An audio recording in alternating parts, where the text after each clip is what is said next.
remind you all of, which is before we start the session formally, obviously, unusually for us, we have microphones on the tables. It's quite important for the broadcast sound in particular, so I'm sure you're familiar with these sorts of mics. You just need to remember to press the red button before you start speaking, or press the button, the speak button, and then turn it off when you've finished. Other than that, it'll be as normal. What could possibly go wrong? Okay, so I think we're all ready. We'll start the formal proceedings. Declaration of interest. Yeah, are we right. Good morning and welcome to this further evidence session of the Digital Culture, Media and Sports Select Committee as part of our inquiry into the social impact of participation in culture and sport.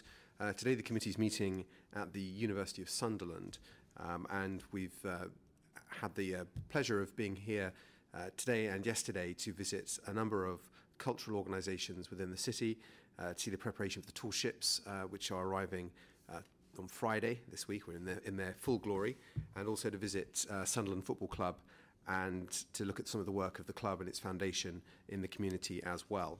And as part of our inquiry today, there's a particular focus on the impact of culture and sport in the regeneration of communities, with a particular reference to the City of Culture programmes as well, which will be a feature of the evidence session today.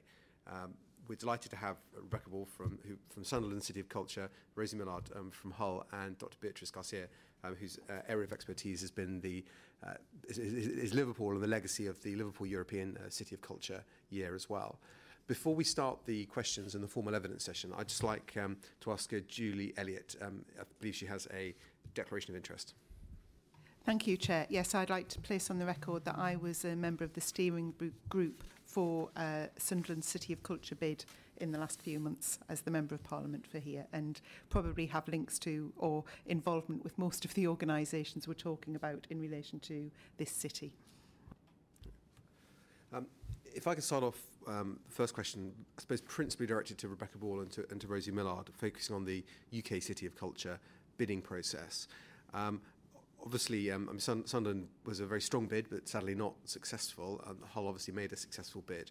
But from your experiences of the bidding process, what do you think are the strengths of the bidding process, and what do you think are the essential ingredients of a successful bid? I wasn't actually involved in the bid, other than lending my name to the bid. I'm a graduate of the University of Hull, and I've always championed Hull in my work as a journalist, so therefore I was very pleased to lend my name to the bid document. What I think the absolutely essential elements of the bid must be is total support and backing from the local authority. I think that a bid cannot happen without that. It absolutely has to. It relies on that. You can't have a bid without it. I think you need to show in the bid that you have thought about where the income is going to come from. I think things have changed now. The City of Culture honour comes with money, a little bit pledged already up front, but when we won it, it didn't. So we have to show where you think the money is coming from. And then some idea of the programme without being locked into the programme, because the programme, if you look now at the bid document, for Hull, the programme is quite different, although we made 80 promises in that bid document, and every single one of those promises was met. Because the last thing you want is someone coming up brandishing the bid document at you and saying, well, you never did this or that. So you have to be ready to deliver what you promise. And then the last thing I would say is that I think we won it because, well, we had a very strong big document and the backing of the local authority, but we also captured the hearts of the advisory committee with an astonishing film which demonstrated, which went straight for the Achilles heel, the perception of Hull, which was that Hull was a grim and a sad place. The actual place of Hull has been demonised and ignored and mocked for a long, long time in the press, in the years leading up to this. And the bid film went straight for absolutely showcasing. It didn't beat around the bush. It showcased the place of Hull, and I think a winning city will focus on the place. It's all about place making, and that's what we did. Rebecca. I think from our perspective, in terms of the strengths of the bidding process, for us it was that ability to have a really public conversation about the role of culture within a place. And I think, as you'll have seen yesterday, there was a huge amount of momentum in the city already, and there were a lot of stakeholders who were really engaged in that conversation. But as soon as you declare your bidding for City of Culture, it becomes it's within everybody's interest to get involved in that conversation, because maybe there are people who don't necessarily believe they have an opinion on culture. I would challenge, I think everybody does, but they certainly have an opinion about their city. They certainly have an opinion about where they live and where they work. And for us, that meant that the work that we were doing in terms of cultural regeneration suddenly became of interest to a much wider group of people across the city. And that was so important and so powerful.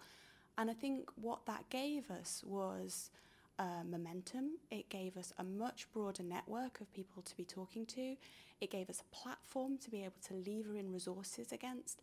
And I think, it just gave us that visibility that we really wanted. And for Sunderland, we always saw the City of Culture bidding process as a means to an end. It was about a catalyst for change, and that being able to become part of a national competition, if you like, really helped us in that.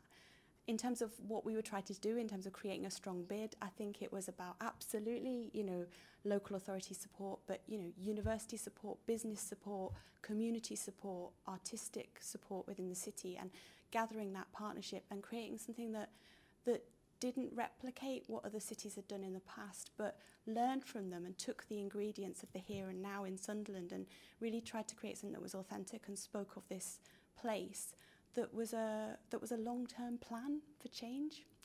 So that was what we were trying to achieve in the process. To both Rebecca and to Rosie, do you feel that in Sunderland and in Hull was there a need to get the community behind the process, so that people that weren't necessarily directly involved with culture in the city actually understood why this might be good for the whole city and good for them too? Was that an essential part of the early bid process to sort of explain what this could mean, what this could be a catalyst for? It was an absolutely essential part of the bidding process. I would say it was absolutely essential for the city though as well, and for culture in the city, because one of the things that I think the bidding process enabled everybody to do who got involved, and we had thousands of conversations, 250 advisors working on this bid. It enabled everybody to imagine the future of the city, and that was through a cultural lens. But what that enabled us to talk about was health, jobs, economy, what the reputation of the city was like, what the values of the city were.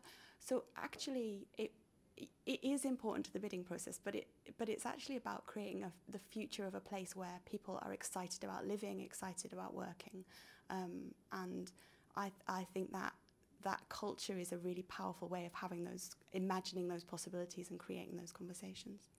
I would say there are three essential components, apart from the ones I've already mentioned, which is a bid committee which is drawn from every single element of the city. Hull's quite a small city, so it's quite compact. But within that bid committee were people who worked in the voluntary sector, people who worked in the community, people who worked in business. Some people from the bid committee went on to work on the City of Culture, but not all of them. Reasonably small amounts of money were pledged by a lot of local businesses. So there was buy-in we had, because it was 2017, we had 20 partners, we called them angels. In fact, there ended up being 21, paying £17,000. Some of those went on to be very, very large partners. Others didn't. And C, the buy-in of the local media.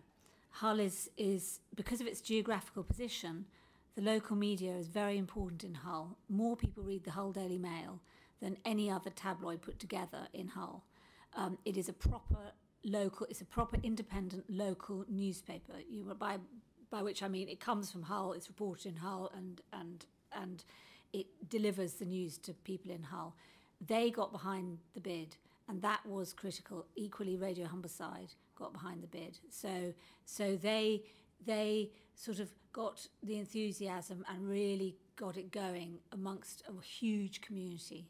So that was very, very important. Thank you. If I could ask Beatrice Garcia, listening to what Rebecca and Rosie have said so far about the UK City of Culture bid, do you think it is very similar for European City of Culture? Do you think Liverpool's experiences of preparing for the bid and getting the city behind the bid are similar to what you've heard them discuss? Yes, and actually I did the piece of work for the European Parliament on the first 60 cities to have European Capital of Culture. So the bidding process is quite essential. And what has happened, especially over the last 10 years since Liverpool, is that it also becomes part of the media cycle. So it's the time to start telling the story and attract attention, with the difference that it's not just one city, it's a few. So what the bid does, and is where also the learning by the time of Hull and now with the 2021 process has done, is that there is much more understanding on the fact that it's not just about winning, that actually being part of this process in itself should be beneficial, so that those behind it need to ensure that there is not just losers with one taking the big prize. The big experience with Liverpool was about obviously getting people to be involved, backing this up. And the big argument back then was about demonstrating which city wanted and needed it the most. No, there was an element of it. But the other element that is very important is how this kind of bidding process can act as a catalyst to develop strategic thinking around culture for the first time. So the events bring a deadline, but often also the request is that the city needs to think about what happens next, the legacy. So it can also be a trigger for more strategic and long-term planning. Also very important, the bid is the time to say yes. After, once you win, you have to start saying no. So it's a very exciting time to get everyone to link to each other in ways that tend to be rare in cities. I would say, however, that our programme was remarkably different from the programme offered in the bid, and I would suggest that I think legacy was about the second meeting I had with Martin Green, the CEO of Hull City of Culture. We started talking about legacy immediately he was appointed. And legacy was obviously part of the bid, but I think that tying it to the programme in the bid is possibly a hostage to fortune, because the programme ends up being very, very different, I think, and in our case, better than in the bid. Rebecca, do you feel that the legacy of the bid for Sunderland has been the development of more strategic thinking around the role of culture in the city? I think, yes, that has certainly been one of the legacies. I think what the bid enabled us to do was create a really clear and widely shared understanding of what Sunderland felt culture could do for Sunderland. So in articulating the impact that we wanted City of Culture to have through the bidding process and through consulting on that, we got a really clear sense of what people wanted culture to do in this city, what they felt was important. So the impact it would have on young people, the impact it would have on health, the impact it would have on the economy, the impact it would have on bringing people together, which was a major part of our bid, the sense of Sunderland as a city of villages, which culture could be a catalyst in creating better, stronger connections. So it absolutely enables us to be more strategic in that sense of what do we want to achieve. I think the other thing, though, it enabled us to do was put in place structures and mechanisms that would enable us to drive that forward. So for us, one of the things that came out of the bidding process, or that ran alongside the bidding process, was the creation of Sunderland Culture, which is a governance mechanism for the city and brings together the partners, the University of Sunderland, the Sunderland City Council and the Mac Trust in a very strong and really robust partnership. It enabled us to bring together a wider network of partners. It enabled us to extend our reach into areas that we hadn't reached so far into in the past in terms of as a cultural sector. So I think, yes, strategic thinking, but actually also planning, resourcing, partnerships and all those other things which are a legacy of it. I mean, do you think that work would have taken place without the City Culture bid, or was the bid itself the catalyst to develop that thinking? I think it was an accelerator. I think it gave us, I think there was work going on. There was a huge amount of groundwork that the partners had been doing. I think what the bid enabled us to do was speed that up. It gave us a deadline, it gave us an imperative, and it also made the work we were doing more visible, which is hugely important. Rosie, what do you think, looking at the whole City of Culture year, what do you think have been the social impacts? So this inquiry is about social impact of culture and sport. What do you think of the social impacts have been of the City of Culture year? I think the social impacts have been absolutely enormous.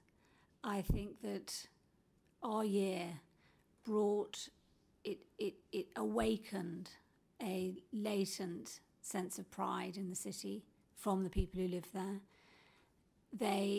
And that has to do with things which happened to them in the city in terms of the programme, because the programme was connected indelibly with the history of the city and delivered in an internationally high level of quality, so that people in the city saw their history being played out in spectacular manner, beginning with the first event and carrying on all year. And also they gained enormous pride by the way that the city was reflected across the year in the media. And I cannot overemphasise how critical our partnership with the BBC was in the year. Tony Hall, the Director General, said on September the 22nd, 2016, which was our launch date for the press, which was a very, very important day, he said, I'm going to make next year totally Hull-centric in the BBC, starting off by putting it on the weather map, where Hull still is on the weather map. Mm-hmm. Many people in this country have never been to Hull, had never been to Hull, still possibly haven't, had no idea where it was. The fact that this modest-sized city was on the weather map, ahead of Manchester, ahead of Leeds, ahead of Liverpool, still is, was very, very important. I mean, it was sort of funny. It was a nice little story for the press the next day, but actually it was important. And the fact that all the BBC's sort of flagship programmes, one way or another, came up to Hull in the year, starting off with the Today programme on the first day and running right through the year, including Radio 1 Big Weekend, including Radio 3 Contemporary Music Big Weekend, the proms, breakfast news, question time, etc., etc. That was critical. So there's an enormous amount of pride internally and because of external reflection. And I also think that the use of the volunteers was critical. 3,500 people who were not good thinking people from outside Hull, or typical sort of people who sometimes make up the volume of the voluntary sector, well-meaning, so middle-class people who've got time on their hands. There are people from right across Hull, and again, Martin, with his experience of the volunteers from the games makers at the games, made sure that, and Phil Batty, who ran the volunteer project, made sure that volunteers came from right across every single strand of Hull life, down to putting online pictures of volunteers standing against their street sign. Mm-hmm. Because if you see that someone from your road has signed up to be a volunteer, you're more likely to be a volunteer. So we made absolute efforts to go into every single postcode, every single ward, so the whole city was involved, and we used digital techniques and we used old-fashioned techniques of letters through doors to ensure that we had a cube, an inflated cube, like a sort of game show. It was a road show thing that went around signing up volunteers, so that every single area of the city was connected. So your question about the social impact, I think was an emotional one as much as a fiscal one. And can I just ask, thinking about the most deprived areas of the city, I mean, how did Hull manage to engage people in communities that maybe have not normally been included or involved in culture in the city in the past? Hull is not historically an arty city. It's a sporty city. It has 2 rugby teams and a football team and an ice hockey team and so on. And also there was a sense that the city centre had been hollowed out in the evenings. It was very empty, and that was where most of the arts institutions are. So it was our absolute urge to get everyone in from outlying residential areas into the city centre. And people, there isn't a tradition in Hull of theatre going, really. There isn't, the theatre, the box offices were not booming before the City of Culture. So how we did it were a variety of things. We put on knockout things in the city centre, sometimes had free transport for people to get in there, certainly for the beginning show. And we had durational, this is a very important thing for future cities of culture, to have durational projects and projects which are free of charge or have a very, very low ticket price. So, for example, Made in Hull, our opening show went on for 7 nights. So if you were away 1 day or 2 days, because it was over New Year, you didn't miss it. It was free, and it was on a loop, this extraordinary film directed by Sean McAllister. Here's a picture of it. The history of the city, its triumphs, its disasters, its glories, everything about it was screened on the actual buildings of the city. Didn't need explaining. It was there. It was the people of Hull's history, done in an amazing scale. So once that happened, people were encouraged to go and see other things, because they thought, this isn't going to be something weird that I won't understand. This is going to be something which deals with our city.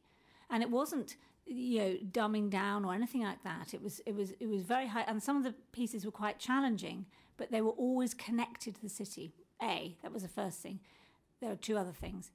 Secondly, we had our largest, our most expensive event was an event called Land of Green Ginger, which was an 18-month-long community piece involving every ward in the city, where urban myths of that particular place, it was hyper-local, were investigated by performance artists or artists hired specifically and deployed to be in that ward to find out what myths there are, what stories there are, what ghost stories there are, and then they put on a show reflecting that. So there'll be actually work in those areas, far-flung areas of Hull.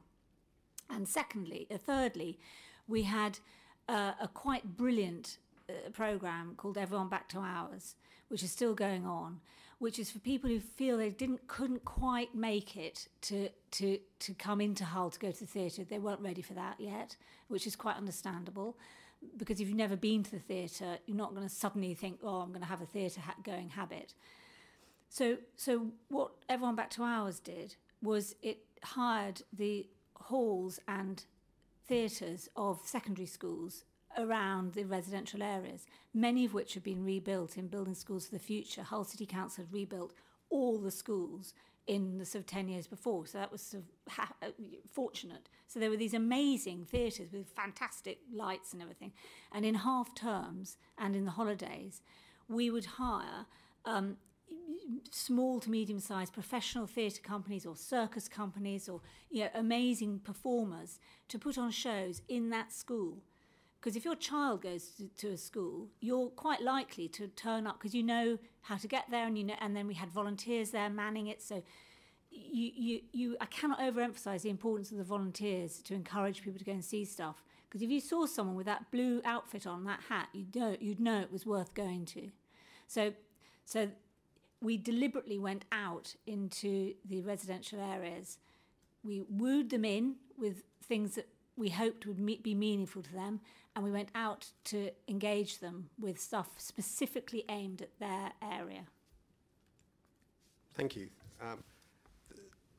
The final question for me, for bringing in the other members of the committee, to Beatrice Garcia, I mean, it seems that there are some common themes from some of the things that have been discussed. I think it's quite interesting that we talk about programmes to encourage participation in culture and sport, given that culture and sport are essentially things that people have created for themselves, and so it's a question of finding ways of enabling people to engage with something which never, in its own sense, has been created by people for people, not by governments for people, and the importance of the central importance culture plays in particular in bringing life back into city centres, and I think a lot of what we saw yesterday in Sunderland, I think, is focused around that.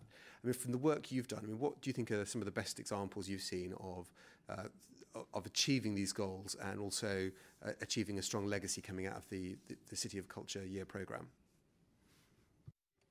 Yes, and let's also remember that now we have the benefit of time, because, I mean, what we have in the UK is now a real critical mass that has been gathered and accumulated since Glasgow in 1990. That was really the trailblazer in terms of a first city that really shows culture is not just Florence, it's not just Rome or Paris. I mean, you have culture in every single city.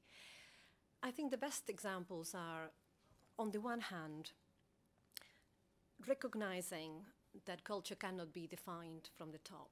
So obviously that it really needs to involve a conversation and some humility on the part of organizers to actually listen and engage. So the best examples of events that have been really transformative socially and sustainable in the long term, because obviously you can inspire and have some headlines, but then everything gets forgotten, or you raise expectations and then you disappoint. The best examples are those that result out of really developing trust and two-way conversations with your communities. That tends to involve build-up. So it's not something that you can only do in 1 year. So for instance, bringing the example of Liverpool and what was pioneering back then, that 10 years on has shaped the way we define cultural events nowadays. They build on themed years. So for instance, they didn't wait until 2008 to just put on the big show, because the big concern was that maybe no one would come because they were thinking it was not for them. So the approach was actually to be connecting with any layers and areas of the city that were meaningful, from sport to education to heritage to religion, and to touch on each of those areas by collaborating with the institutions, with the representatives, with the bridge builders from each of those sectors. That took some time, but then you were able to gather all of those communities simultaneously in 2008. The other big change, it has now become common, is that culture is not obviously just about the arts. So this very transversal approach to celebrating a cultural event that really can involve every single sector. So nowadays it's very common that obviously football might be part of your celebrations on the year, not just through theatre, but also, playing and engaging, revisiting what it means to be a fan or to follow a particular team, and having artists collaborate with the leaders in those sectors. The volunteering element, so Rosie has insisted on that. Again, I cannot stress enough how important that is, and to redefine what a volunteer should look like. Not just retired people, but also young people, and how that can emerge from different communities. So locate them not just in the city centre to inform the visitors, but also in every single neighbourhood. So there has been a lot of learning on that front as well. The areas where we have still more to do, but the awareness is there, and again, it's not just what was done in Glasgow and then in Liverpool and then with London 2012 and the Olympics, is how you bring engagement that is across ethnic backgrounds, across age groups, but also in the whole disabled communities. I mean, how you accelerate and develop accessibility of venues, and you bring people from very different layers of ability to be part of this. So there has been a lot of work done. With some of the statistics and some of the work that I have been doing on this, it seems still to be the area where more growth could be done over the next few years. But actually, both in the case of Glasgow and Liverpool as early pioneers, what we have are some of the most advanced examples of, for instance, bringing the disability art movement to be part of the story at a time when it was really not really that common. So in Glasgow, we have amazing stories of how really professional arts groups were developed in that context. In Liverpool, I mean, the likes of Data Fest really becoming a real staple. And obviously, post-London 2012, the Unlimited programme has become quite an international referent. But ultimately, it also comes back to this, to getting everyone empowered to tell the story. And there is this idea that an event should not only be about the high-profile acts, but also about what often is called kind of creative community programs, and it's about what happens in the different schools. Not everything is about national media headlines. Sometimes what matters is something that just those directly involved in it will know about, but they will remember it many years later. So I can say, I mean, I have been surveying cities, and especially I'm interested in what happens 10 years on, so not just the event, but actually what happens 5 and 10 years later.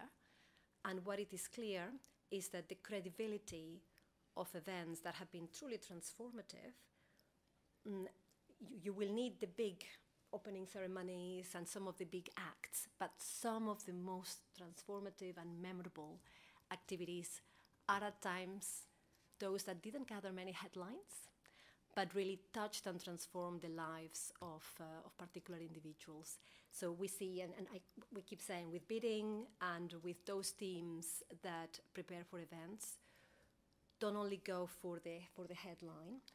You need other layers, other foundations, and they are the ones that really will sustain. If I can just come in here, when I took the job as chair of Hull City of Culture, I went to see Phil Redmond in Liverpool because he ran the capital of culture so brilliantly, and he said to me, this is for the people of Hull. Have the outside press, that's great, but remember that the programme is for the people of Hull, and at its essence, it's for the young people and children of the city, because that is where you're going to have a transformation.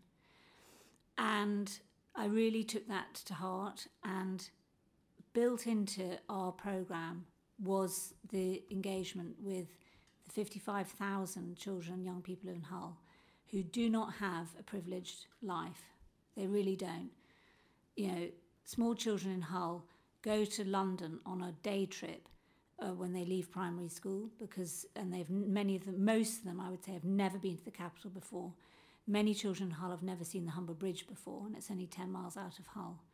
So to bring the City of Culture to them with all the offering of ballet, of paintings from the Royal Collection, of astonishing choral works, was very, very important, but not to do it in a sort of, as Beatrice says, not to sort of parachute in and say, look how amazing, because that's just sort of bewildering and meaningless. Well, not meaningless, but could be difficult to really get the most out of. So we had a City of Culture champion in every school, a teacher, and we had an absolutely amazing programme called No Limits, which sought to engage every child, including disabled children, obviously looked after children, special needs children. We had a special event for children in a PRU school. And again, these were quite quiet. Some of them were quite quiet events.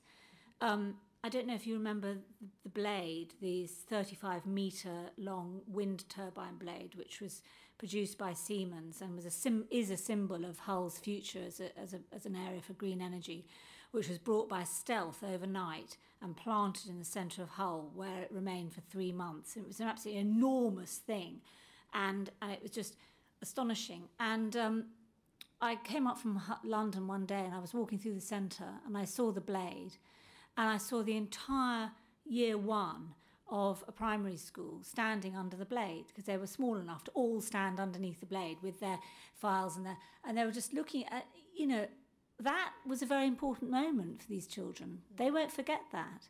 And we had an architect from the RIBA in every single primary school, not talking to children about the Eiffel Tower or the Taj Mahal, but talking to them about the fabric of their city and taking them into the city centre and showing them the Dutch gabled buildings and the City Hall and the Blade. So, you know, it was a simple thing. Come and look at the buildings. I will show you about your town, your city. And, you know, it was a pretty quiet event. Again, no headlines about year one from Fairfield Primary standing underneath the Blade. But it was very, very, it made a big impact on me. I thought that is what it's about, one of the elements. Thank you very much. Giles Watling. Thank you, Chair.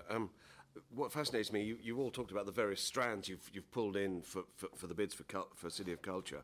And what really interests me is how you organise the governance of this, because it must be like herding cats. So you've got so many people who want to get involved, there's enthusiasm, and did the governance grow with the project, or did you establish it to begin with, or were you led to it? How did that happen? Well, we had a program. We had a culture company, and I chaired the board. And you know, it was not our job to work out the program.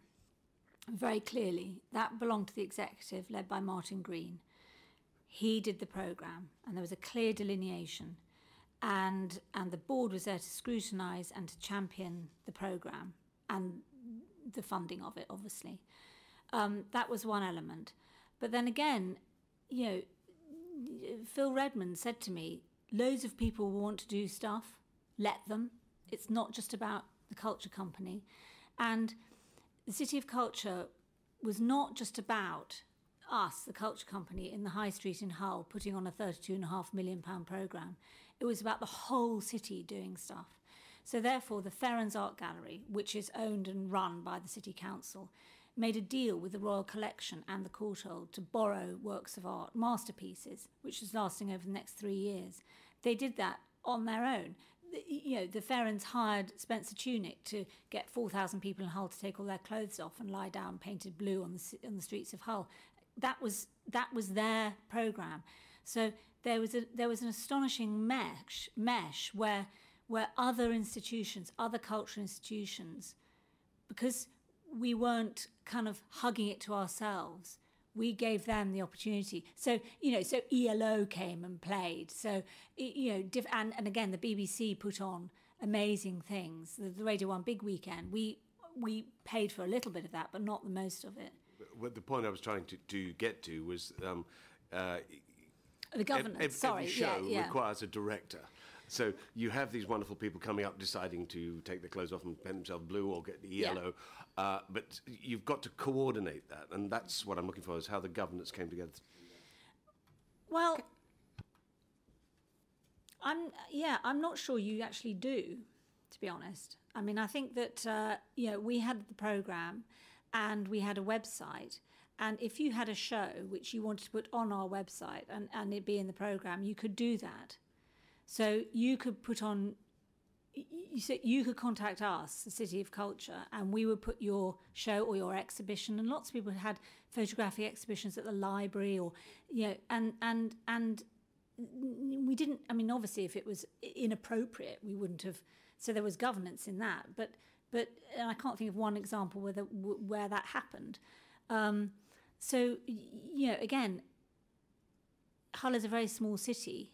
And there were various areas where one would sit with the other heads of the artistic institutions and say, well, what is your programme? So we knew what the programme of Hull Truck was. In fact, Hull Truck was one of our partners. But, you know, the City Hall would put on their own stuff. So the Halle Orchestra came up and played a wonderful concert. That was nothing to do with the City of Culture, but it happened in our year. So I think that was very important, because it was important to see the city flourishing on its own behalf. More organic. Yeah, and so therefore, when the year is over, and the culture company doesn't exist anymore, stuff can still go on. I think that's quite important.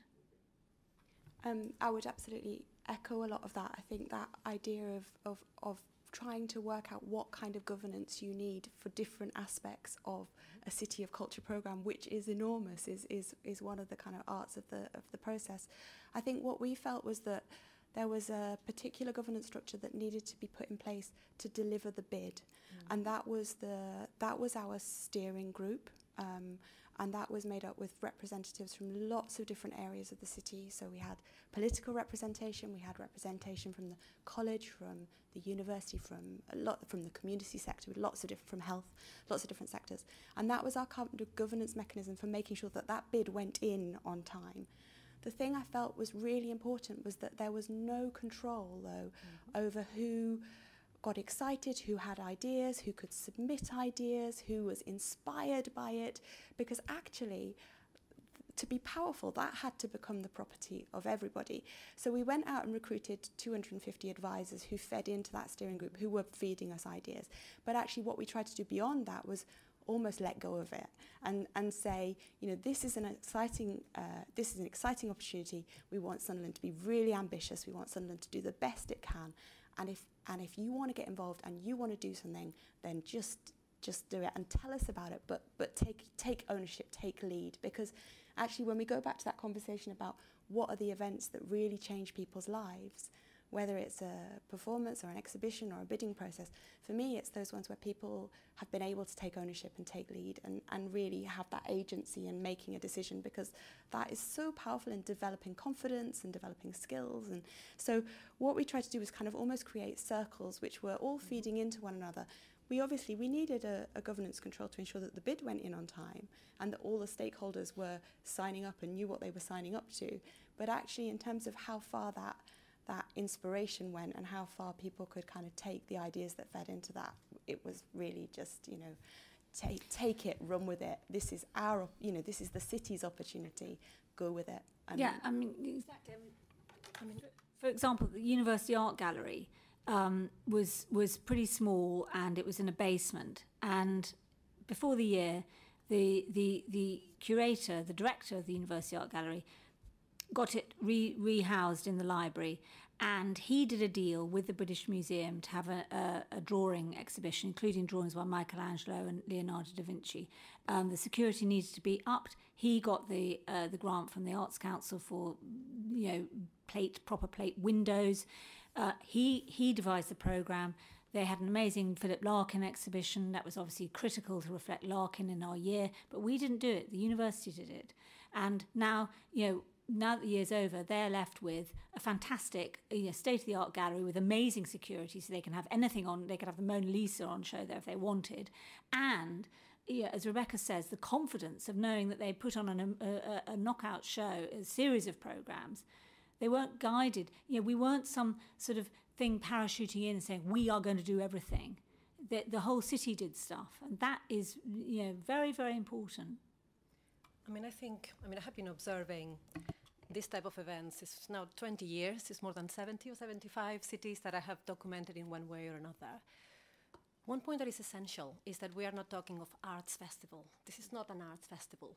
No. A city of culture, a capital of culture event is something that is about bringing a whole city together and figuring out the appropriate governance for this type of event has taken quite a long time.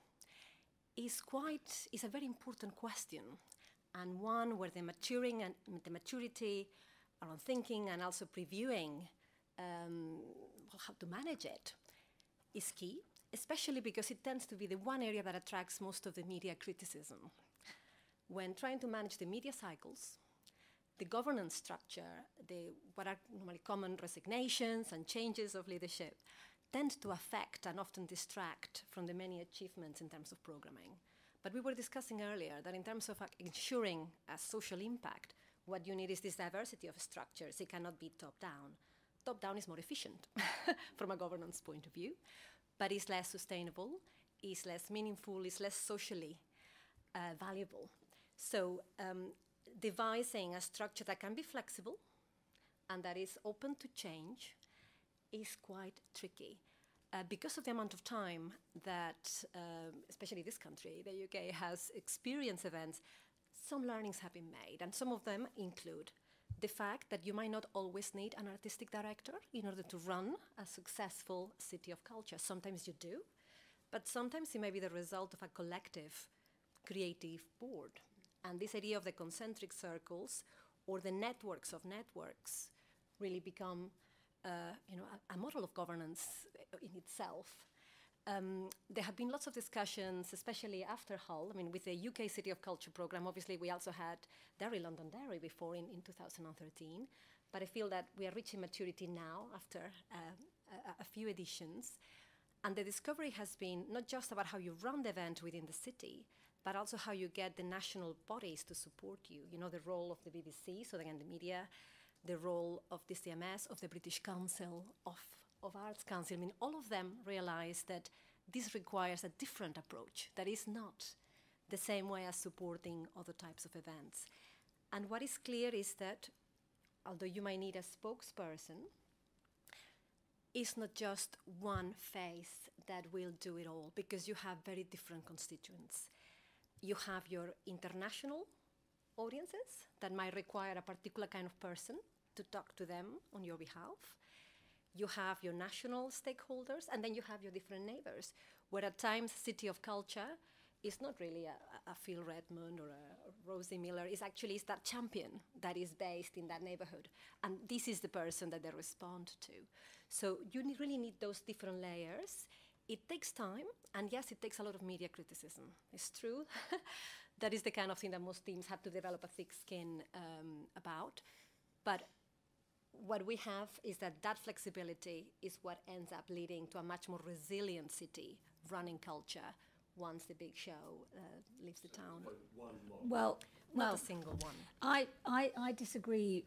I agree with you in many ways, Beatrice, about, you know, in small areas you need a champion, and that will push it, and each arts institution in Hull champion the City of Culture.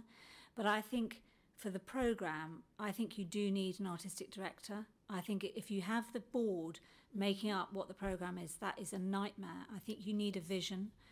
And I think that what was critical, and I think your point about media criticism of governance is very, very well made. And where we really succeeded in Hull was that the Culture Company got on really well with the local authority. Martin and I used to joke that every time we went up on stage to do a talk, which was often, we would thank the City Council first of all, and we did every time, because the leader of the City Council is a remarkable person, and he and I had a messianic belief in the fact that Hull was going to be a success. We knew it was. We absolutely believed in the city, and there wasn't a wafer the paper between us. We absolutely believed in it, and we always got on, me and the leader of the City Council. Equally, Martin Green and I worked together really well. We were, and you have to have that. You have to have the chair and the chief executive absolutely together, because if there is any difference, then the press will jump on that, and then there's a problem. And as an arts journalist, I've covered cities of culture and capitals of culture a lot in my career, and I know where the skeletons are, and I know where the problems are, and I know where the stories are, and it's usually about a fallout in the top. And I've brought in with me my files, my cuttings files. This is all the press from Hull in the year. I know, it's amazing. This is every single article I cut out, I put in here. And there's an amazing sort of, well, it's not really an arc, it's just an upward thing. It begins with scepticism and sort of like, oh, okay, let's see. And then after that press launch where Tony Hall said, who's going to make the year Hull-centric, and we had the photos of Spencer Tunick to make Hull look witty and on it and groovy. There was enthusiasm and, okay, let's see. And then after that was in sort of the September. And then in the January, when this amazing film marked the opening, there was adulation. And there was no criticism. And I you know, I'm an experienced media. I'm a hawk over what is said about Hull, because I've championed it and batted it off for so long, so many years when Hull was in the doldrums. And I really, really read everything, and it was all nice and it was all pleasant and praising. And I thought, it's going to drop off in about middle of February. And what these files show is evidence of it absolutely not dropping off. It went on and on and on and on and on until there was an amazing piece written by Rachel Cook in The Observer in December 2017, entitled, the headlines, "We See Our City with New Eyes." Mm-hmm. And Rachel Cook came up to Hull, and I didn't meet her, but I warrant that she tried to find someone on the streets of Hull, 230,000 people, who thought that the year hadn't worked, and she couldn't find one person, not one. So all the media were looking, because obviously you want to have a bit of, jeopardy, otherwise you haven't got a story. They were unable to find one, and I think that came from the united front that started off with myself and the leader, and then myself and Martin, and then that spread across the whole city. But that's the big point, and it's really, because this is quite essential for the future of these kinds of initiatives, is what we mean by artistic director. The kind of artistic director that you might have in this type of event needs to be also a mediator. So what cannot be someone that has a bubble of isolation to come with this amazing idea that then inspires everyone else. It needs to be someone that can have the time for conversations without losing track. I mean, you need a vision, but you need to be able to accept being challenged, because you need to have, if not a degree of flexibility, a degree of patience to communicate and to absorb the reactions. Otherwise, you will not get this joint front. So a lot of the kinds of resignations that are very common, I think it's over 70% of capitals of culture, I mean, after 30 years, have had resignations of their artistic directors. They tend to be the result of that, of not managing this great sync with the chair of the board, with the different cultural organizations backing you. So it's a big question mark of how we define, what is the name of the league? Well, you have to hire the right person, yes, basically. And that is critical. That one role, that one appointment is absolutely crucial. Thank you. I think a quick question from Brendan O'Hara and then Jude Elliott. It was really following on from Giles about governance. I grew up in Glasgow in the 1980s, or 1970s, 1980s, and I saw how Glasgow had just decided to transform itself through arts and culture, and then it became, as you said, the 1990 European Capital of Culture, and it was absolutely transformational. I mean, Glasgow now is, it's not the city it was 30 years ago, and it's not just, I don't think it's just a legacy of being the city of culture, because the city has completely changed. I say the arts and culture isn't just a part of Glasgow, it almost is Glasgow, and that's what it's become.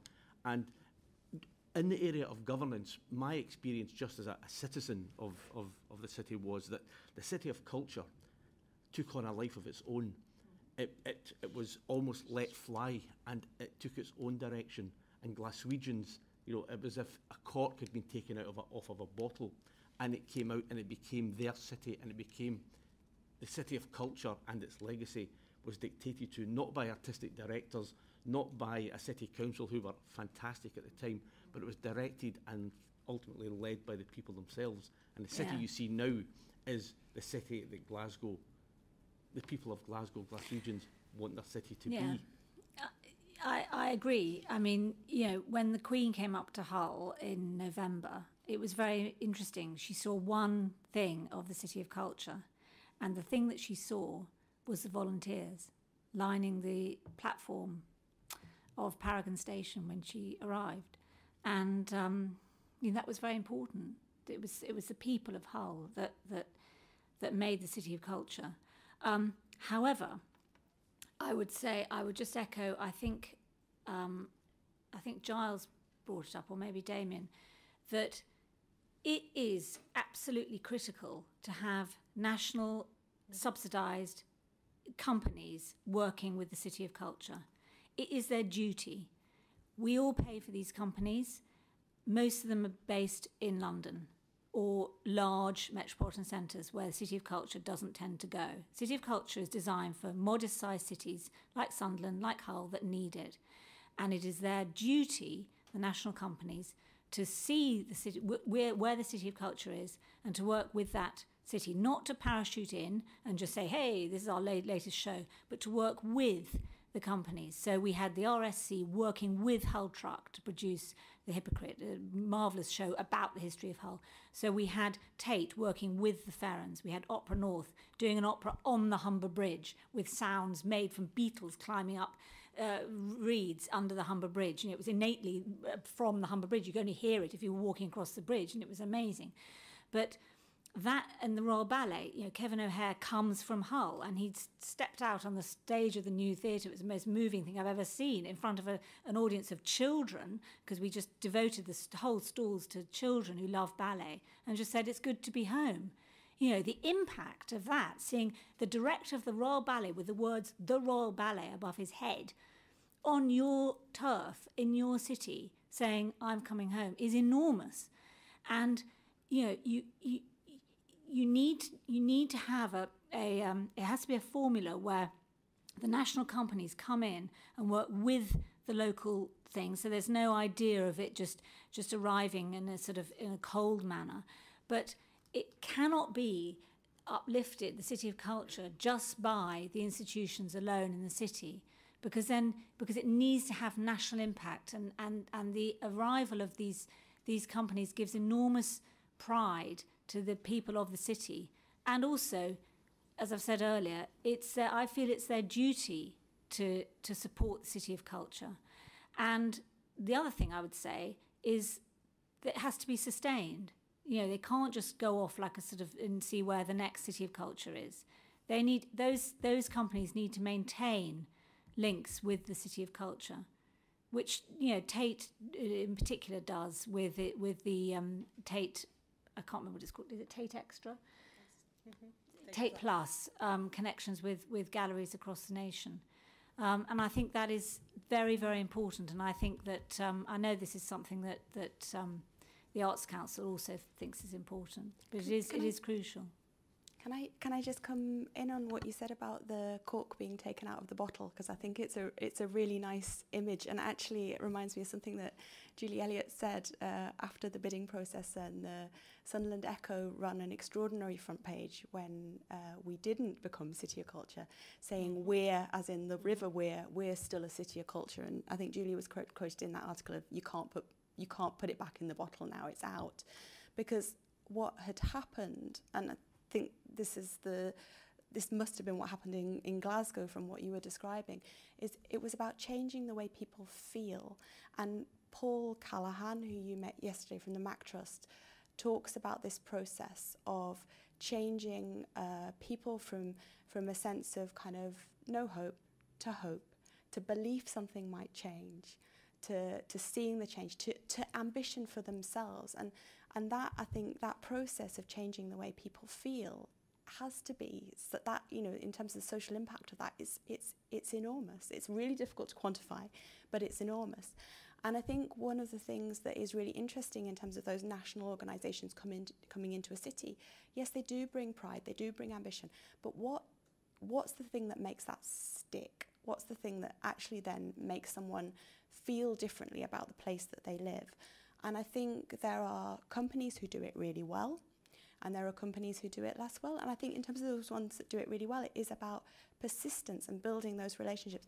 There's an extraordinary dance company that's based in the Northeast called Southpaw, and they did a programme with a group of participants called Rush, where they created a big participatory piece. Here, it was a Cultural Spring Commission, it was in this area. Actually ended up going to Hull as part of their programme. But the dancers who took part in that show from Sunderland have gone with that company. And about a month ago, that company did the commission to open Middlesbrough's new town hall. Mm-hmm. And you saw the dancers from Sunderland and South Tyneside dancing as part of that. These are women often in their 50s. They were not dancers. They are women who've just found the love of dance. But they've built a relationship with that company, and they've gone on, and now this is what they do. That is life-changing. That's transformational. And I think that thing of, how do we enable our companies to learn the best practice of building those relationships and making that the impact of their amazing shows, the high-quality shows, really stick in people's lives is important. I am very pleased that Glasgow has been mentioned, because the big point that we make. I mean, when trying to document and provide the evidence about what goes on, I think capturing symbolic impact is a really important part of the story. And the way to do that is to actually allow time to go by so that we can keep revisiting. So although we are in 2018, I think the experiences in Glasgow since the mid-80s are inspirational, because we have decades now where we can observe what happens in a city and the iterations, the cycles that go through, and that enable to say, okay, actually there were moments that were key to change the level of confidence of certain individuals, and also that generational impact. I mean, you were mentioning children, no? That those children in the mid-80s or 1990 in Glasgow that are now doing certain things that probably they would not have imagined if they had not been given that platform.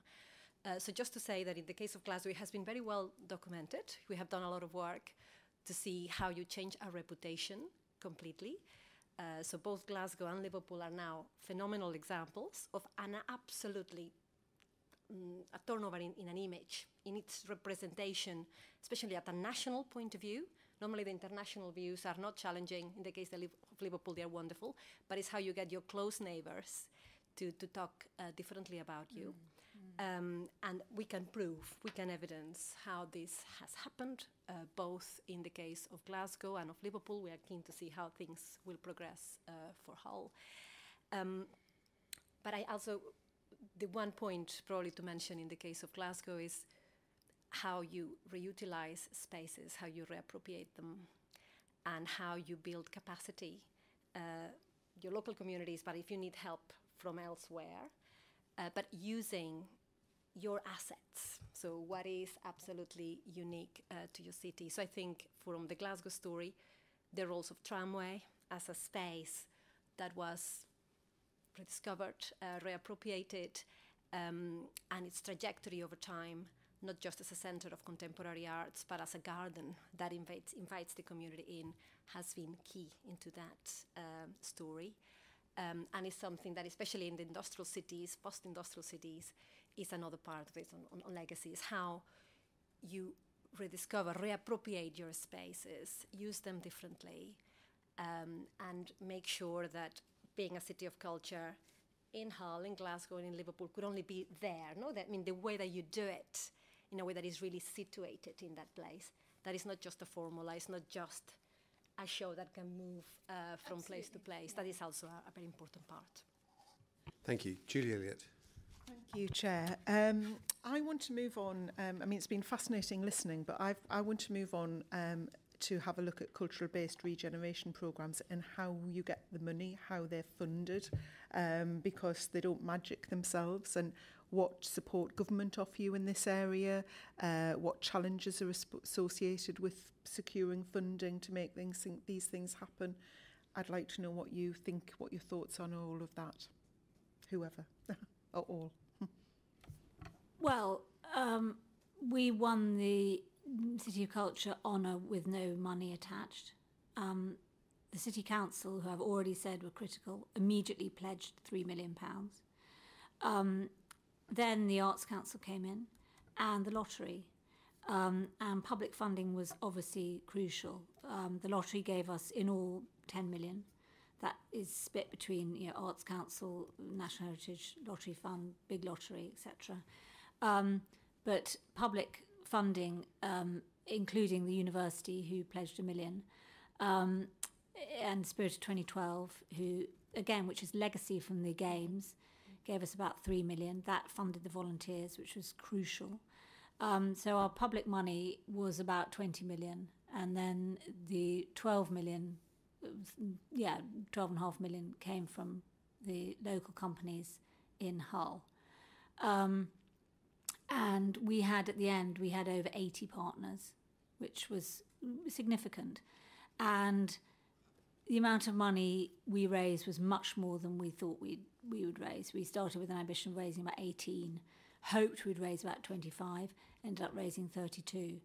And I think that we achieved it because the unity of the city was so impressive, and the Treasury and the DCMS responded to that. because there are various things that need to be rebuilt in order for the City of Culture to do properly, to do its job properly. The art gallery needed to be rebuilt.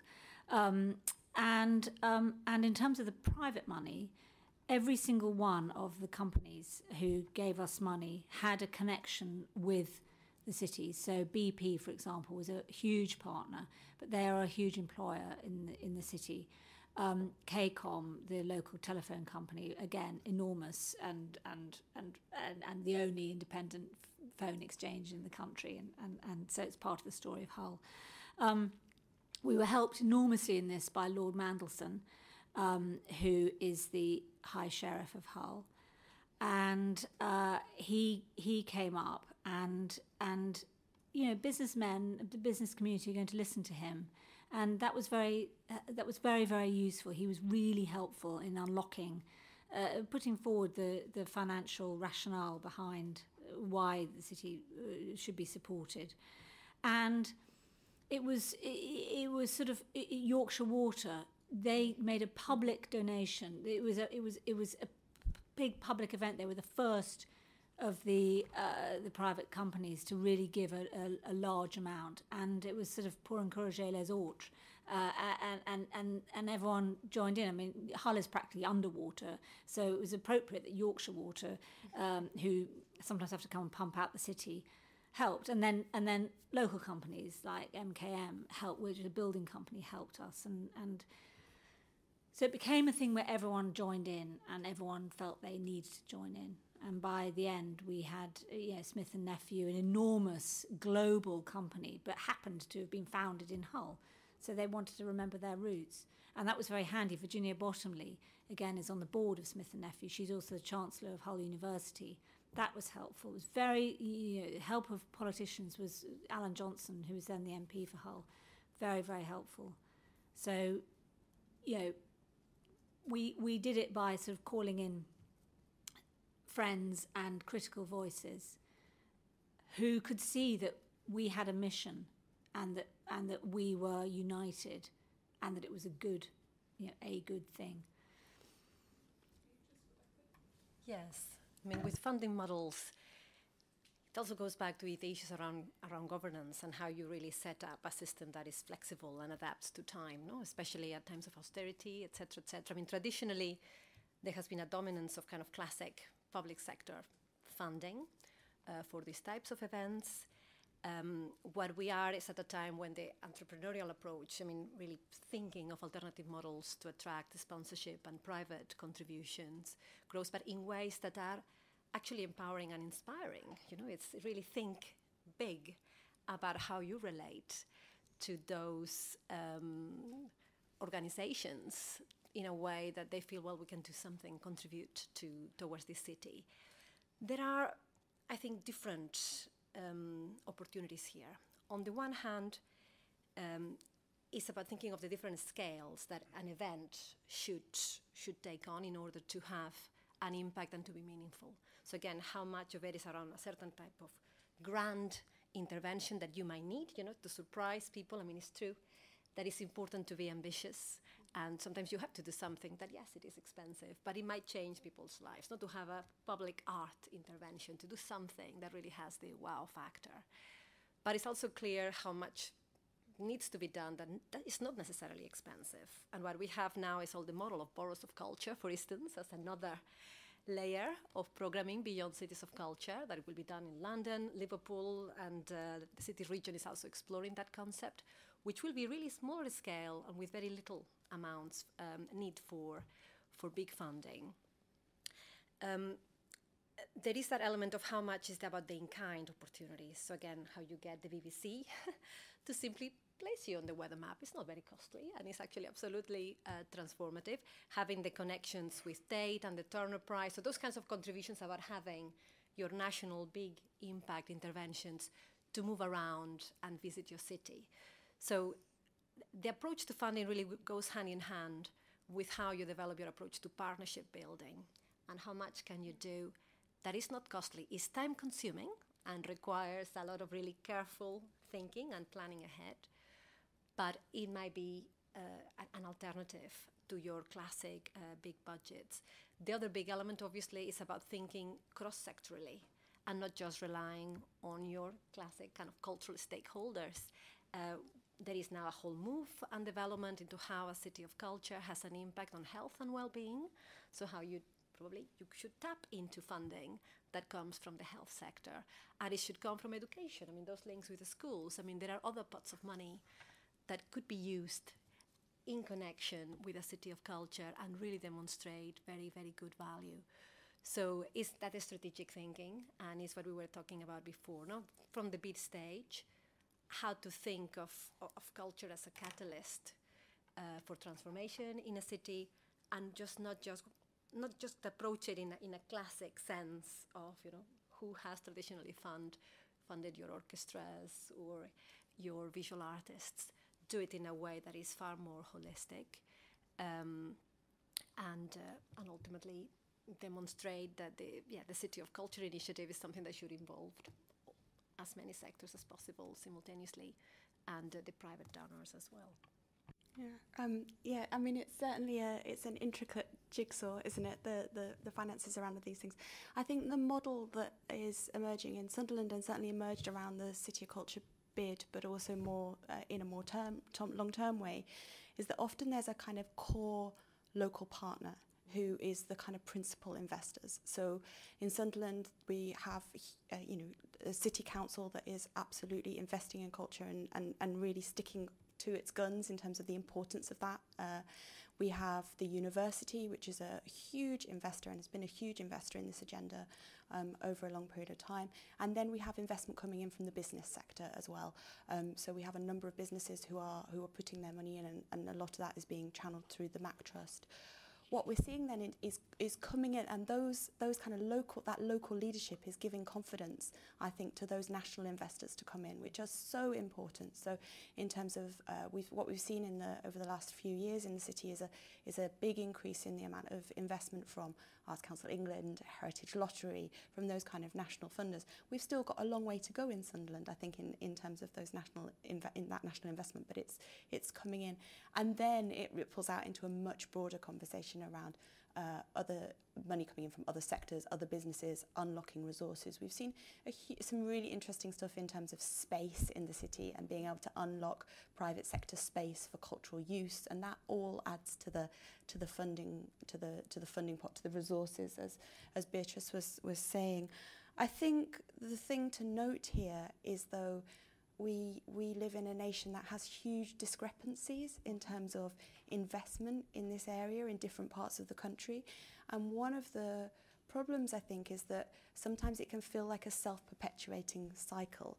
So sometimes those areas that are most successful in attracting national investment also have the strongest business base. That means that you can attract the most sponsorship also have. So how, as a nation, we try and look at places and an approach to place-based investment that helps us try and create a greater equality, I think, across the nation in terms of investment, and unlock some new opportunities for places that perhaps historically haven't seen the levels of investment, I think is a really vital question. But yeah, essentially a key local partner, national, coming in on top of that, and then looking at what... And I would add, the international dimension is also one we now need to bring back into the agenda. It's not just about the EU anymore. It's really think your expat communities, your connections with the rest of the world. It's becoming more and more interesting, and I think the opportunities are big. Yeah, but I would say you're unlikely to get, I mean, this is not it's not my area of expertise, but just from observations in how we raise money in Hull, you're unlikely to get private money, a lot of it, if you don't have a local narrative that connects emotionally with those companies.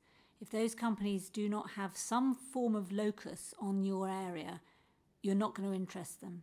So the critical thing is to look at who is actually, and Beatrice is well, both Rebecca and Beatrice are correct. You have to make the case that it's going to be good for companies' staff, to be involved, and they're gonna, I mean, G&F Smith, who are a paper maker, interestingly related to Smith and Nephew, the two brothers who set up two different companies years ago.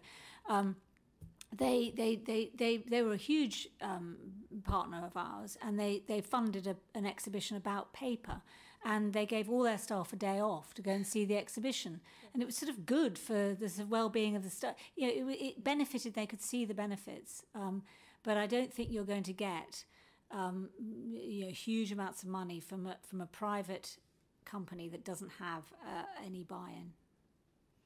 Do you think that having private sector involvement and not just in funding but in support is crucial to a bid succeeding for the City of Culture? Completely, yeah. And I think it was our list of the angels that was one of the important things in the bid. I mean, it's really important. Siemens was absolutely critical that they helped, and what a great advert for them. Having the blade in the centre of town and international coverage. Everyone knew that Siemens was an investor in Hull, and everyone knew that Siemens was doing green energy. I mean, it was a complete win-win event for them. But nevertheless, they did put this thing on and help us. And it was absolutely crucial. You cannot do it without the private buy-in, because it gives it credibility as well. And it's not treated them just as a cash machine. So is that they can also inspire a conversation, being demanding on them. So in a way to also make them mature and step up, but on the other, having the time to benefit from their insights. Yeah, and also we are talking about the benefits of City of Culture here. And I think we need to remember that Hull City Culture so far has achieved 800 jobs. Mm-hmm. And, well, the figures vary wildly, but millions of pounds worth of investment, which would have been from the private sector. Hotels, shops, etc., and other forms of investment. Yeah, I mean, I would absolutely agree with that. I think in terms of Sunderland, the business sector is crucial in terms of governance, in terms of content development, in terms of advocacy. The Sunderland Business Group did a huge amount of work for us in terms of really creating that network and getting the word out, but also absolutely in terms of resourcing, and sometimes that's cash, and sometimes that is about the other huge resources that the business sector can bring to bear in this, in terms of materials, in terms of space, in terms of all sorts of things. So they do need persuading, though, don't they? Oh my gosh! I mean, the business sector were, because it's sort of one can assume that the Arts Council, the university, and Spirit of 2012 have already been on this journey. In various cases, and understand the power and importance of culture. Business sector not necessarily so easily swayed, so they had to be sort of, tempted along. Thank you. Thank you. I think, Giles, do you have one quick question, and then Ian Lucas? One very quick question, if I may. We've touched on many things, and you've touched on pockets of deprivation and so forth, and legacy. How much should or does regeneration feature in putting together a bid for City of Culture? Enormously. I mean, I think as Rebecca said, the City of Culture is given to a city that needs it, and also that deserves it, because it's got a culture that's worth celebrating. But let's be honest, Bath is never going to win City of Culture, because it already is acknowledged internationally as a cultural beacon and a wonderful city. So I'm not slagging it off, but I just, it's never going to win that title. So regeneration is critical. If you go to Hull today, you're still going to see, bomb sites and pockets of challenge. It's a low-wage economy in Hull. And I think that what is very important about Hull is that regeneration happens, but not gentrification, because the house prices haven't soared up in Hull, and I think that's a good thing, because what you want is people to come. You can buy an affordable house in Hull still, and a nice house, and you can walk to work. And because of the previous economic investment that I've just mentioned in the city, there are now jobs in Hull. So you can set up in Hull with your family. You can walk to work. There is a job, and gradually regeneration happens. It's a long whole thing. And I mean, the way I feel about Hull is sort of, one would think that it was all kind of glittering and marvellous, but when I go there with somebody, with visitors who've never been there, they look at it and they think, okay, well, it's not all amazing, and but I think that it is a slow burn thing, and I think that if you suddenly had a shopping centre of the magnitude that you have in Liverpool arriving in Hull, it would be crazy, because it would be out of people's pockets. It would be out of. You don't need a Harvey Nichols in Hull. What you need and what they have now is a slow burn growth of independent shops and shops which are connected. So I think, regeneration is obviously the aim, but it's a slightly more nuanced thing than just having kind of soaring house prices. I think, especially in the UK, it has also happened in many parts of Europe. The whole approach, regeneration, and the idea of cultural-led regeneration is the kind of model that Glasgow initiated back in the mid-80s and in 1990. And it has become a very important motivation for a certain type of city that needed that renaissance, that repositioning, and often is the kind of post-industrial city, the port city, that is a particular model. In the UK, I think most of the examples have been of this kind, and certainly in Liverpool, for instance, the bid was led by the regeneration team, not the culture team, in Liverpool City Council. I do believe, however, that there is room for other approaches also eventually. Maybe not now. I mean, I think there are lots of cities that probably what they need as a leading trigger is this, whatever we understand as regeneration, is a transformation often of a physical nature. But I feel that a City of Culture initiative could also be important, even for wealthier cities that need a push, for instance, in terms of tolerance and openness. I mean, there are other type of triggers that might be needed in order to really rethink how you engage with communities. So it might happen that after a cycle where what we have is the kinds of cities that are through this kind of economic deprivation kind of leading the way to change, to develop other opportunities. But at one point we might think actually we need this kind of event to come to the supposedly privileged places that actually are ignoring the importance of diversity, or of connecting and acknowledging the range of cultures that compose them. So I think it is possible that eventually we might have other motivations leading the way. Right now, yes, the regeneration approach has been essential, and it was for Glasgow, it was for Liverpool, it was in the area Londonderry and in Hull.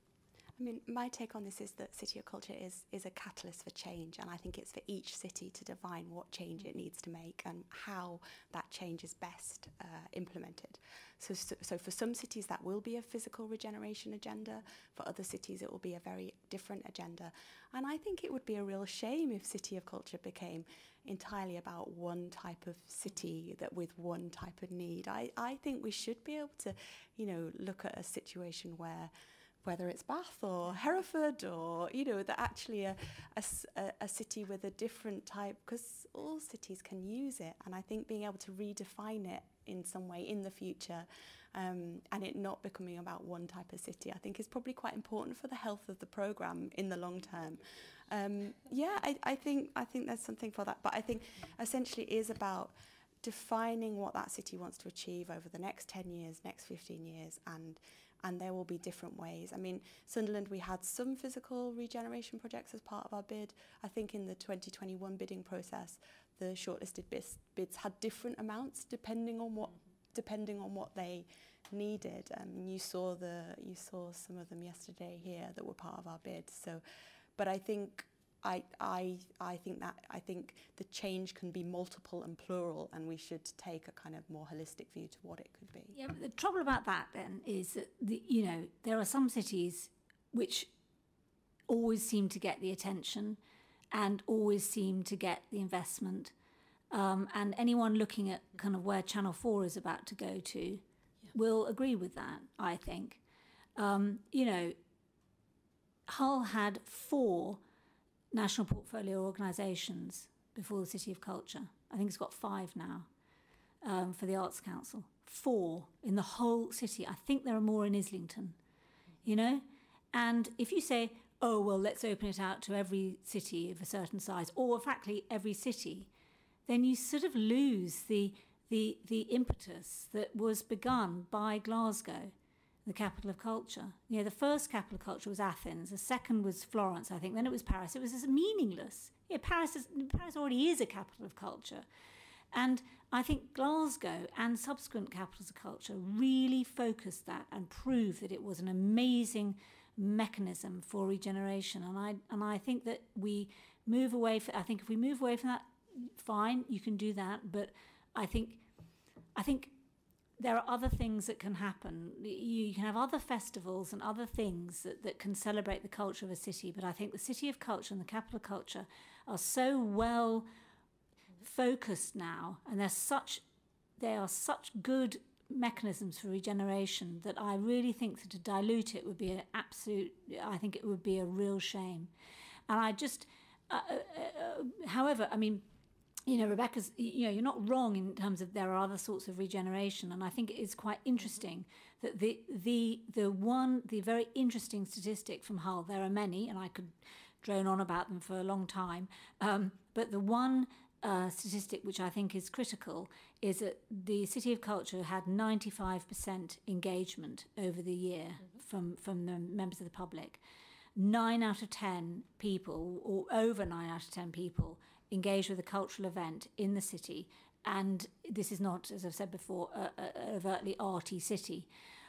So inclusion was very, very important, and Sadiq Khan came up to Hull the week after the Queen visited, the Mayor of London visited, and he said, this inclusion is astonishing because the arts and culture in London are very, very, they are hived off to a certain constituency, and they are very, very polarised, I think, in London, and they are particular, which is a nonsense when you see that London is an international cultural beacon, and the boroughs of culture, you know, which have gone, Waltham Forest and then Brent, are not centres of culture, and they've looked to Hull for that inclusion, to see how we pulled it off, how we managed that inclusion.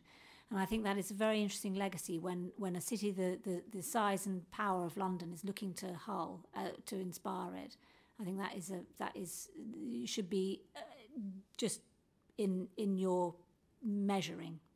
Great, thank you. Can I just clarify? I certainly wasn't saying that I thought City of Culture should be a prize for a kind of well-funded, a city which is already thriving. I think what I was saying is that it has the capacity to achieve different types of changes in different places.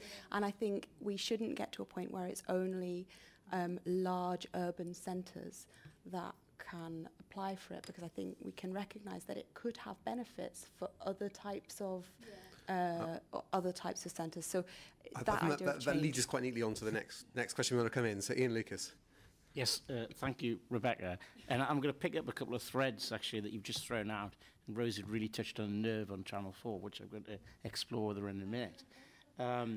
But Rebecca used a really interesting phrase earlier. You said that Sunderland was a city of villages.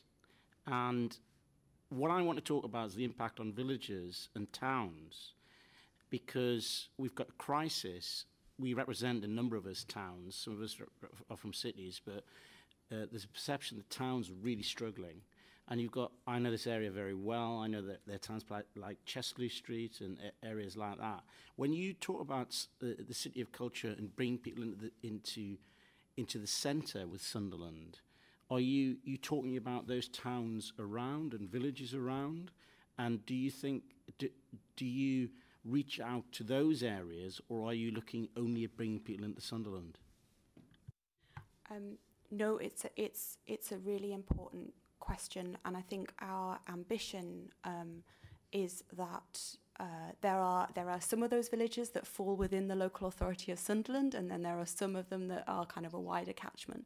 But our ambition is that people have both a kind of vibrant and interesting, active cultural life where they live, in their locality, however they define that locality, but that also there are interesting things for them to go to within the city itself.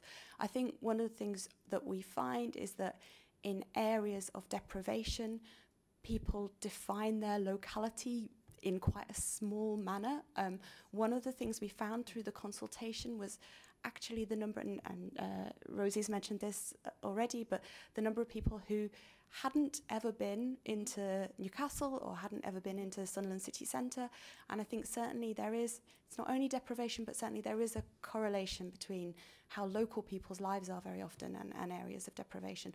So one of the things the Cultural Spring, who you saw yesterday, were absolutely about ensuring that there were, fantastic opportunities at the end of every road, in every workman's club, in the local shopping centre. Great place that we're working on at the moment is doing some specific work in the coalfields villages, looking at how arts can contribute to agendas around health, happiness, well-being. And this is about ambitious, high-quality work, but it's ensuring that work is absolutely, it's not assumed that people need to travel into the city centre to get to it. Now, of course, to make the city work, you need a vibrant city centre as well, and you need to balance both of those things. But it's really important that we take the work out of the city centre as well. And this is something that has become, in Liverpool, the same approach. The notion of a city region is completely part of the planning. The examples there in terms of what has happened over the last 10 years. One of the big iconic interventions were this idea of the giants. What was the spider back in 2008, and afterwards has been this kind of family of giants coming around. Now what you have them is really walking over, going into the Wirral Peninsula, engaging. It's a whole operation. It's a really fascinating learning curve, because it also links up with transport links, with rethinking mobility and how accessible and how easy it is to explore different parts of your city. So I think the expectation is that is, on the one hand, getting those communities to feel welcome in the hubs of attention in the centre, but also to feel that things are going on in their different areas. Initiatives such as having pavilions in the different neighbourhoods in the different cities are also very common. I feel that the element that is then important out of this is how we document evidence in a way that takes us out to those different communities, so that we are not only doing the capture of engagement by doing visitor surveys or audience assessments in the in the city centre areas. So we have actually been doing a lot of following in Liverpool in terms of the 10-year legacy, going into all of these different communities that are defined very much like villages that have their own name, and seeing how they connect, how they perceive their degree of closeness with Liverpool as a reference point, or how much they feel that their own identity is also shaping the broader city. So it's a really important and valuable part of the process. But again, it's not just in the cultural activity, it's the transport, it's all the infrastructure that you really need around it to ensure that people can go in and out of those spaces. I think it is a vexed issue. I think it's a very good question. But I think it's problematic. We discussed this a lot back in the day. And the fact is, Hull won the bid. It was Hull City of Culture. When I show you this picture, this says Hull City of Culture 2017. Here we have naked people lying on the streets of Hull. They're not lying on the streets of villages in the East Riding. They're not lying on the villages near Bridlington. They're lying on the streets in Hull. And it was a story of Hull. And every single thing we did in the programme was about the story of Hull. And it really focused everyone. It focused the media coverage. Because I've been an arts hack, I know the difficulty in trying to get media institutions which are always focused in London to be interested in something happening outside London. If you say, oh, well, it's a story about Hull, which you've never heard of, and you don't know where it is, and Bridlington, and, Bempton Cliffs, and et cetera, and the East Riding villages, and it is just hopeless. You're not going to get media attention. And also, I think for finance, you need to focus everyone's mind on the urgent nature of this city. And I think that you have to acknowledge that there is a hub. It is Hull. It is the hub of the whole of the Humberside area. It is by far and away the largest city for miles around. And you just have to say, well, we were given this chance for regeneration and we're going to grab it. And I'm afraid it's our turn. You just have to be like that, and you know. But I think it is a good. I think that I'm gonna push back on you here, Rosie, because I represent the town, and if I think that there's a perception in towns. Most people don't live in cities. Most people in Britain live in the countryside or they live in towns, and towns are really under pressure at the moment. And there's a perception in towns that the focus of the City of Culture bids and has been to the detriment of towns. Younger people are moving to cities away from towns because of lack of investment. So the difficulty, and I agree with you about Hull seizing the opportunity, and I think it's been right for Liverpool and for Glasgow as well to do that. But I wonder whether we should be shifting our focus away from cities. If you think it's difficult to get the BBC to cover cities outside London, try and get them to cover towns outside London. I spoke at Doncaster, which is has larger population than Hull, I discovered, which was interesting, is a town. And they're going to have a year of culture. They're going to have a culture. They don't need to have, they're not having any anointment from anyone. They're just going to do it. And they've taken, you know, advice and guidance, etc., from Hull, very nearby. So I think that towns absolutely should and, you know, as borough of culture has been invented, and I think there's going to be county of culture, which is a very good idea. You know, you can vary it, you can leaven it, and much like the World Cup is going to go to the whole of America, it seems. You know, why don't you have City of Culture shared, or I don't. There could be some iteration. I agree, and I think that the position of towns and villages is perilous and worrying. But you do have a major issue, and that is transport. And you cannot expect the City of Culture, which only has, you know, X amount of money to spend, to A, build a whole load of buildings, and B, put on buses, because that's just not, people are not going to give money to you in order to put on buses. That is, I don't want to sound sort of like, oh, it's someone else's problem, but it is actually, and that has to be looked at, and that has to be part of the urgent necessity, and the government or whoever's giving the chance needs to then insist that the local transport provider steps up. I mean, what we go back to is that notion of the concentric circles, and how, depending on who you are communicating to, you will use a package or a tag or another. I think the fact that, and the reason why this type of events are successful and make an impact is because they concentrate attention. So yeah, this idea of having one name and not many. I mean, it has happened all over.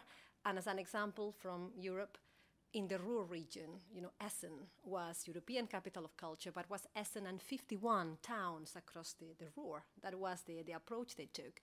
But with Essen fronting the element, in the end, the regional name had the right ring to it, and is the one that they have pushed, not this notion of the Ruhr metropole.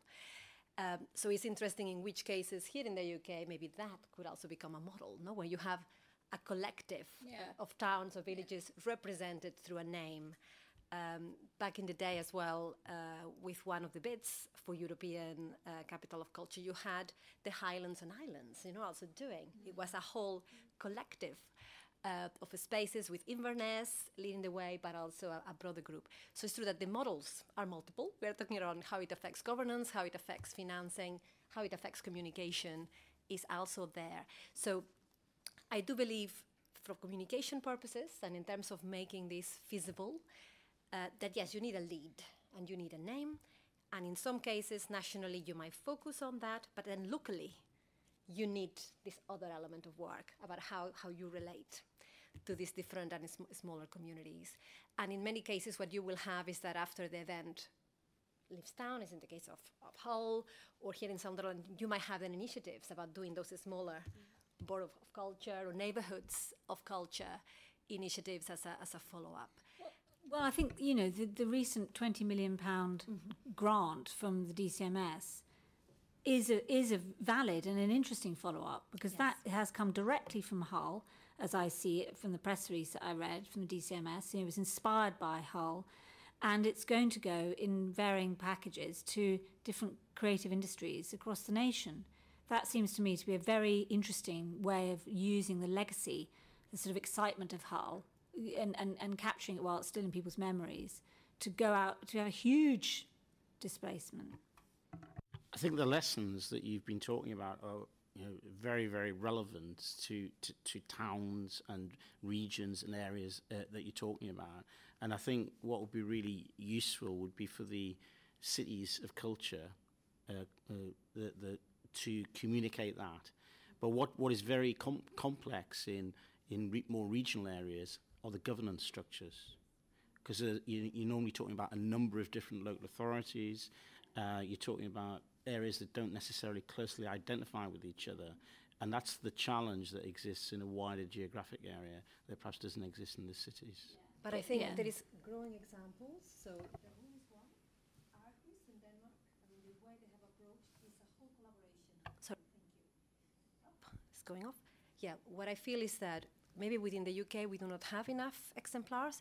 Internationally there are many, and it's growing. So the model of the Ruhr is a fascinating one, but also Aarhus in Denmark, and the way they approached their capital of culture with a whole set of towns also being part of the collaboration is extraordinary. And the legacy is in governance terms, in terms of really setting up those structures for conversation.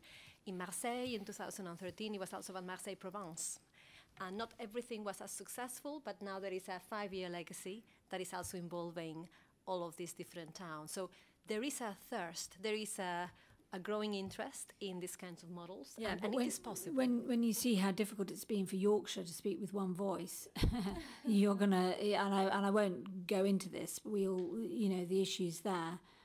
It's problematic. I touched on Chester and Wrexham together made a cross-border bid to Channel 4 for the one of the hubs, and which was not considered by Channel 4 because, for their own reasons. But we were sort of trying to break the mould by reaching across the national border. Yeah, a brilliant idea. And Channel 4 didn't think so. But it happens with the Premier League. Having said that, just picking up on what's happened in Sunderland. Your bid wasn't successful, but you're creating Sunderland culture, which I think is a really good model, and I think that's something we can take away, and I'll personally take away and try to develop in my region. If I could just come in here, we've got about probably 15 minutes left, and a couple of people want to bring back in, so I'll bring in Brendan and then Joe. And then. Just very briefly, just to follow on what Ian was saying, although originally from Glasgow, I now live in and represent a vast rural constituency, 26 islands, a number of very small, vastly separated towns. And do you think that the rural communities in the UK, taken away from the towns, but that actually the rurality of the UK has missed its opportunity, or is there still an opportunity for regeneration? Oh, yeah. Yeah, I think there's an enormous opportunity. I think that, people might go, well, it's impossible, but people said that about when Glasgow won the capital of culture. People thought that was mad and impossible. So I think that I think that actually if you're looking at culture, the culture of the British Isles is intensely rural. There is a story there, a narrative which is very rural. So it is not impossible. But I think you're going to have to nobble the issue of transport. Is that culture-led regeneration, which we have seen as being so transformative elsewhere? Yeah. Could the rural parts of the UK? Being an assertive, yes, but it cannot be just copied and pasted from Glasgow or from Liverpool. It needs a slight tweaking. So there are elements, if what you want is to see is what culture can do to, again, develop a collective mission, encourage the network approach that cities have learned. And now with digitally connected communication and arguably it's bringing communities together. And I think that, I think you could have a very exciting, I think that our Highlands and Islands as a capital of culture would be amazing. But you'd have to buy in transport and probably reinvest into it, which would be a good thing and would be legacy. And the BBC and some, but I don't think it's impossible. Again, not a cut and pasted thing, but I think you could have it as, why not? Well, I think is there any there work are being done on it? interesting. Well, I think there are. One of the things I was going to say is I think there are some interesting models, not within the kind of City of Culture program necessarily. Although I think, culture can be delivered in all, or not delivered, but culture happens in all sorts of different ways. And actually, there are some amazing examples of rural culture. But if you think about kind of rural touring networks, or some of our amazing rural museums, or some of those kind of cultural networks that exist in rural areas, some of the work that's happened in Cumbria around developing festivals, which it's a different model. It would be a different cultural celebration. But I think if we really believe in cultural democracy and in everybody in this country being able to have a kind of vibrant, interesting cultural life, we need to be open to other models of delivering this. And with imagination and creativity, I'm sure we could, I'm sure people are delivering cultural regeneration in ways that are not city centre focused. Without parachuting it in, though. There are some wonderful things happening, and if you haven't, I would point you to the direction of the Campbellton Picture House, which is an astonishing, incredible thing and is well worth having a look at. So yes, I know it does happen, but could there be this kind of planned regenerative aspect to it as well, to a lot of our sort of small town and villages? Well, I don't see why not, but you'd have to look at it from you'd have to think about the legacy very carefully and where the regeneration is going to happen, because you don't just want to have sort of buildings to come in, because that ruins the essence of a rural community. You want to see what needs to be bolstered and how that could happen. And as an example of something that was achieved here in the UK, in the context of London 2012 and the Cultural Olympiad, one of the approaches was to do this kind of regions and nations programming, which often involved activity in very remote locations, and this whole idea of the outdoors and the unusual spaces for art that brought a completely different picture into how maybe contemporary art interventions could be appreciated. So actually, in that context, and this developed from 2009 up until 2012, there were some fantastic initiatives that probably could be followed up and triggered into some kind of new type of event that is precisely about remote locations and the rediscovery. And I think now you have quite a lot of arts companies which are not attached to a building. Theatre companies, performance companies, all sorts of things. And one thinks of Jeremy Deller's Stonehenge, which I always think about as my favourite event in the Cultural Olympiad. But that relies on touring, and I don't know quite whether touring is going to give you the rural buy-in that you're searching for. Thank you. If I could bring in Jo Stevens. Thank you, Damien. I wanted to ask you, Beatrice, about the role of DCMS in choosing and making the final decision on City of Culture. Do you think that that's the right way to go about it? And are there any potential risks or conflicts involved with that? Well, yeah, that's an interesting question. Observing, on the one hand, I think it's valuable that DCMS is deciding to protect the initiative and want to see it as something that is ongoing. I think the whole approach to selection needs to mature, and there probably will be a bit of, again, experiments and trials, in terms of how many other stakeholders you bring in, how many backgrounds should be represented into your juries to just get the selection right. So I feel, on the one hand, yes, having at least that leadership. I'm curious to see how the teams, who is it within the DCMS perspective that retains some sense of continuity, and especially to retain the knowledge. So there has been now a conversation with them around how we how we keep the know-how, whether some kind of repository can be created so that the knowledge that has been accumulated since 2013 is not lost and you don't have upcoming cities having to start from zero. You need a central point, to gather this kind of information, but they do need advice. And in the same way as has happened with the European Commission and Capital of Culture, they cannot do it by themselves. They need the external expertise. The same will happen in DCMS.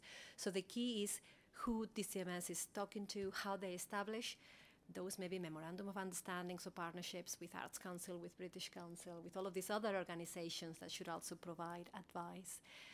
But good if they have the commitment, and especially if they support the idea of a repository so that the learning is not lost. Rebecca, what from your perspective? I think it's a hugely difficult decision to make, isn't it? And I think what the panel were looking for was degrees of transformation, where the impact was going to be greatest, but also where the biggest national event, most successful national event would happen, which is a difficult balancing act. I agree that, there are other examples where these sorts of decisions, I suppose, are made by the arm's length agency. So, where sometimes investment is delegated to whether it be Heritage Lottery or Arts Council England. The issue, I think, with City of Culture is, as we've already discussed, it goes beyond the cultural sector. It's a much bigger agenda than those kind of funny. I think actually the panel that the DCMS appointed this year was really good in that sense, in that it had a range of expertise, from large-scale events to housing to people working across a number of different areas. I think that was really important. I think, getting the right advisors, maintaining. I keep coming back to this, but maintaining an openness about the possibilities of the scheme is really important, and I think becoming formulaic about what it should look like is a risk to the programme. But I think if we ensure the diversity of advisors, ensure and that I think that's ethnic diversity, it's geographic diversity, it's sectoral diversity of the advisors, feeding into DCMS, it feels like the right place for that decision to be made. Thank you. And Rosie? I think it has to come from the DCMS, because I think that if it does, it has that, it gives it that national fillip. And it makes everyone sit up and take notice, and that is critical. I think that the panel ought to show much more diversity. I think that disability, in my view, it was not high enough on the agenda in Hull, or I don't know about London Dairy, but I think that needs to be, and I think that the panel ought to display more economic diversity as well. So it's not just the sort of same people in the room. I think that making a choice is always it's impossible, as anyone who's ever been on an award ceremony knows, or an award thing knows. And I think it's also very, very difficult. We started off by talking about the bids, and this has sort of brought us round in a circle. But it is impossible to see from the bid document what the event is going to be. It's like when you interview someone for a job, the interview is a very difficult instrument to use, isn't it?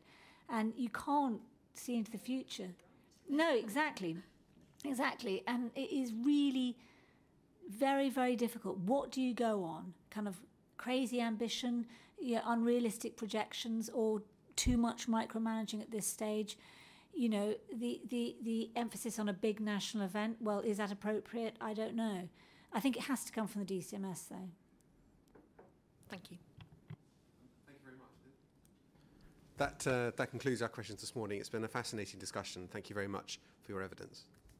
Thank you. Thanks for your questions, which were very interesting and good.